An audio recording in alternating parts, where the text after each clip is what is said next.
पहली निष्ठा है एकादशी निष्ठा।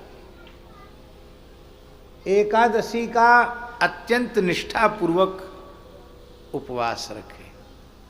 हरिवासर है, श्रद्धा पूर्वक एकादशी करे और एकादशी को किसी भी प्रकार से न अन्न ले न अन्न किसी को दे। हम लोग जो एकादशी करते हैं वो एकादशी नहीं। हम लोग तो एकादशी ऐसी करते हैं कि एकादशी को,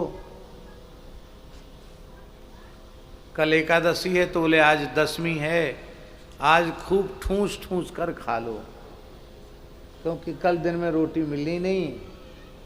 तो इतना खा मरे रात को कि दिन भर गला जल रहा है, कंड्याई पड़ रही है और लग रहा है कि अरे अन्न की डकार आ रही। ये बहुत अनुचित है, ऐसा नहीं करना चाहिए। दसवीं को एक समय भोजन लेना चाहिए। और सर्वोत्तम पक्ष है कि एकादशी को निराहार रहा जाए, निर्जल, प्रत्येक एकादशी को। ऐसे अनेक लोग हैं, हजारों की संख्या में लोग हैं जो प्रत्येक एकादशी निर्जल करते हैं। गौड़ीय परंपरा में तो बहुत संत हैं जो प्रायः सभी एकादशियां निर्जल करते हैं। हमारे वृंदावन में भागवत आश्रम है, भागवत निवास आश्रम, वहाँ के जितने संत हैं वो सब के सब प्रत्येक एकादशी निर्जल करते हैं। यहीं बरसाने में पूज्य श्री विनोद बाबा हैं, प्रत्येक एकादशी निर्जल करते हैं। उनके परिकर में भी कम से कम 100 लोग ऐसे हैं जो प्रत्येक एकादशी निर्जल करते हैं। श्री सुदामा कुटी के मूल पुरुष अनंत श्री संपन्न पूज्यपाद श्री सुदामादास जी महाराज, उन्होंने अपने जीवन पर्यंत प्रत्येक एकादशी निर्जल की। सारे जीवन एकादशियां निर्जल ही रहे। एक बार उन्होंने हमको बताया था कि हमारा विरक्त वेश 11 वर्ष की उम्र में हुआ। कितने वर्ष की उम्र में? 11 साल। बोले हमारे गुरुजी ने जो हमको नियम दिया वो आज तक नहीं छूटा है। बीच बीच में जो महात्मा नियम देते चले गए वो बढ़ता चला गया। और तो गुरुजी का तो है ही है, और संत लोग नियम बताते चले गए, वो बढ़ता चला गया। किसी ने कहा ये पाठ कर लिया करो, किसी ने कहा हवन कर लिया करो, तो बढ़ गया, घटा कुछ नहीं। और प्रत्येक एकादशी निर्जल। इतना संभव न हो तो जल पर एकादशी करे। जल पर भी संभव न हो तो दूध लेकर एकादशी करे। वेद में लिखा है पयो व्रतो ब्राह्मणः यवागु व्रतो राजन्यः आमिक्षा व्रतो वैश्य इति। ब्राह्मण दूध पीकर व्रत करे, क्षत्रिय हलवा खा करके, लपसी खा करके, फलाहारी तब व्रत करे, वैश्य छेना की मिठाई खा करके व्रत करे। हाँ, 3 के लिए अलग अलग लिखा है। क्षत्रिय के लिए लगता है लपसी इसलिए कि गौ ब्राह्मण पर संकट आ जाए, धर्म पर संकट आ जाए, उस शरीर में लड़ने की शक्ति ही न रहे तो कैसे करेगा। तो कम से कम बढ़िया थोड़ा छुचेमा घी का हलवा लपसी खाएगा तो कुछ ताकत रहेगी। वैश्यों को भी बहुत काम करना, तो छेना भारी भी नहीं होता, हल्का भी होता है और उसमें पौष्टिकता बहुत होती है, प्रोटीन बहुत होता है, तो इसलिए छेना उनको बता दिया। इतना भी न हो तो फल खा करके व्रत करना, एक समय फलाहार करके व्रत करना। पुनर्भोजन, व्रत वाले दिन दूसरी बार भोजन कर लेने से व्रत भंग हो जाता है। दूसरी बार कुछ भी खाया व्रत भंग।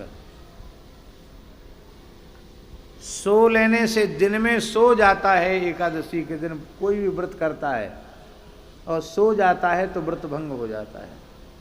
पुनर्भोजनात् शयनात् मैथुनात् व्रतभंगो भवति, व्रत भंग हो जाता है। किसी भी व्रत में नमक नहीं लेना चाहिए। नमक लेते ही, फलाहारी नमक भी व्रत में लिया गया तो व्रत का पुण्य आधा हो जाता है। अब यहाँ हम लोग इतने चटोर हो गए हैं कि उसमें खूब बढ़िया हरी मिर्च और हरी धनिया बढ़िया छौंका लगाएं। कहीं कहीं तो हमने एक जगह देखा बढ़िया टमाटर पड़ा हुआ, भाई टमाटर तो हमारे यहाँ तो गुजरात में खूब टमाटर चलता है एकादशी में।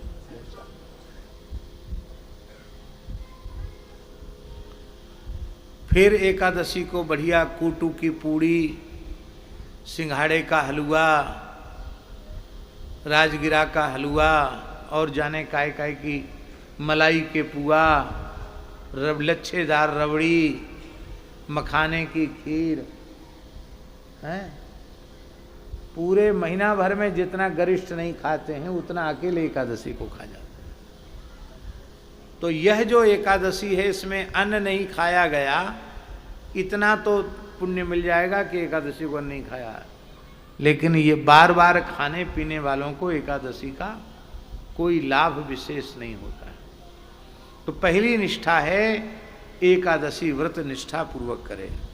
अब इसमें थोड़ा सा एक छूट और हम दे देते हैं, हमको कोई पावर नहीं है देने का, लेकिन फिर भी किसी को हाई शुगर है, वो खाली पेट रहने से शुगर और बढ़ती है, और उसको भी यही नियम बता दिया जाए, वो कहीं बीच में ही बीमार और ज़्यादा पड़ जाए तो अच्छा नहीं है, क्योंकि उसको सवेरे ब्लड प्रेशर की, शुगर की दवाई खानी है, तो खाली पेट दवाई नहीं खाई जाएगी, दवाई के लिए कुछ लेना पड़ेगा। तो शरीर रुग्ण हो, अशक्त हो, औषधि आदि लेना हो तो थोड़ी छूट मिल सकती है, लेकिन ये सार्वकालिक छूट नहीं है। और सर्वोत्तम पक्ष तो ये है कि मान लो एकादशी को कुछ न खाया पिया गया और मृत्यु हो गई, इससे बढ़िया और क्या होगा, क्योंकि भगवान के वैकुंठ का द्वार खुला हुआ है। एकादशी किसको मिलती है, लेकिन लोगों को इतनी ममता है शरीर से कि मरने के लिए कोई राजी नहीं है। तो पहली निष्ठा है एकादशी व्रत निष्ठा। दूसरी निष्ठा है तुलसी निष्ठा। तुलसी धारण करना, तुलसी भगवान को, भगवान का तुलसी से अर्चन करना,